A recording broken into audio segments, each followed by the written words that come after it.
You see, I get asked a lot why I do what I do. Why, at a young age, would a man like myself want to do hardcore wrestling?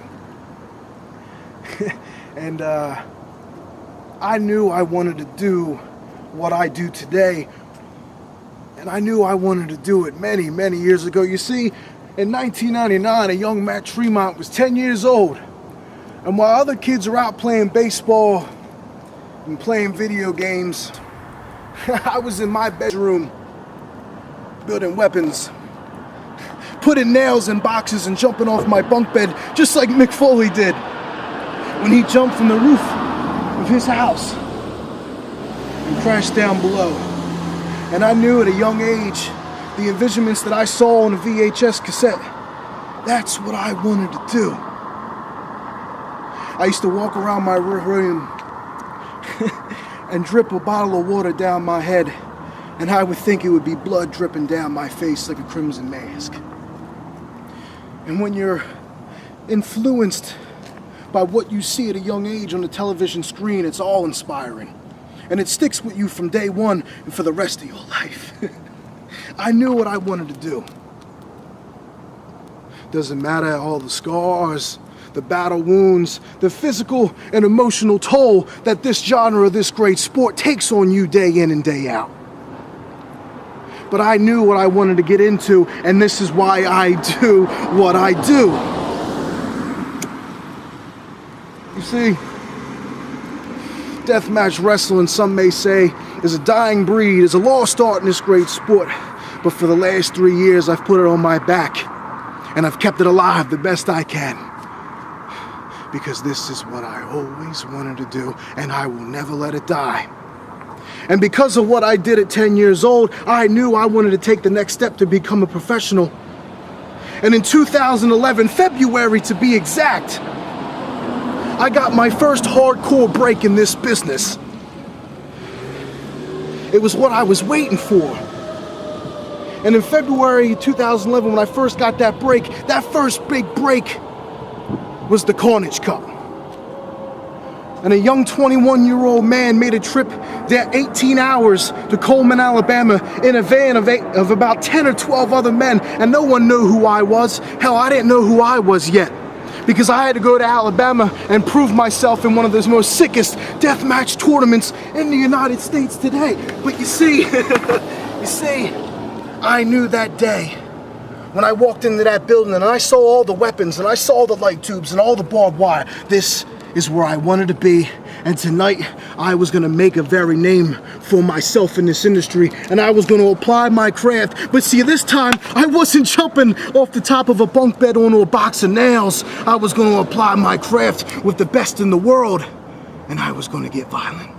And that's what I did in February 2011, because that very first platform I had to create a name for myself in this business was the Carnage Cup.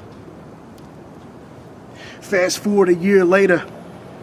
Last year, myself and Spider Boudreaux came off the top of a tractor trailer as I fell to my ultimate demise, and I became this close to bringing home the cup. But I didn't, and I didn't get the job done. But now, the months have passed, and the Carnage Cup this year, Carnage Cup 9, well, it's upon us. It is on the horizon, about 2.5, 3 weeks away. But this time I'm going to make the trip down to Tennessee.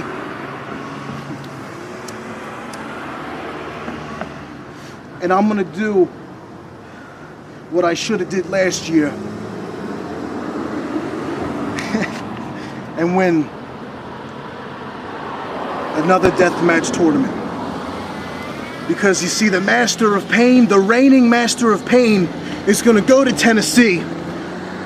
And when November 17th is all said and done, and I'm back in my hotel room, I'm going to have the trophy next to me.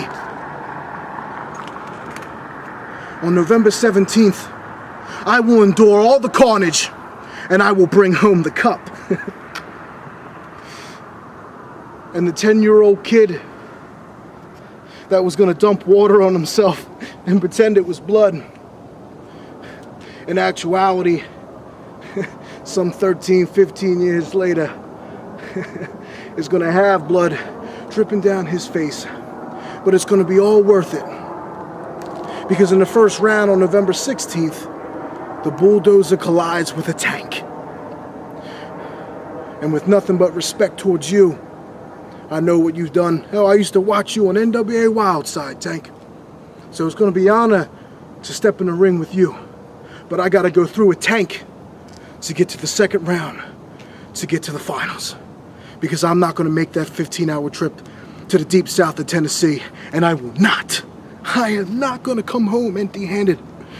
Because I told Mama Bulldozer that her son was going to bring home his second deathmatch trophy. And I will do so. Or I'll die trying. IWA Deep South, Carnage Cup. The Bulldozer's coming. And there's 15 other men trying to vie for that very trophy, where you can try your hardest. But there ain't nobody in this great sport that is more sicker than me. There is nobody in the last 3 years that has done more for hardcore wrestling than yours truly. In just a few short weeks, I'm gonna show the Deep South what ultraviolence is all about. And Matt Tremont is gonna bring home the cup back to Atlantic City. I hope the world's ready, because I am. Hear me, fear me, believe me.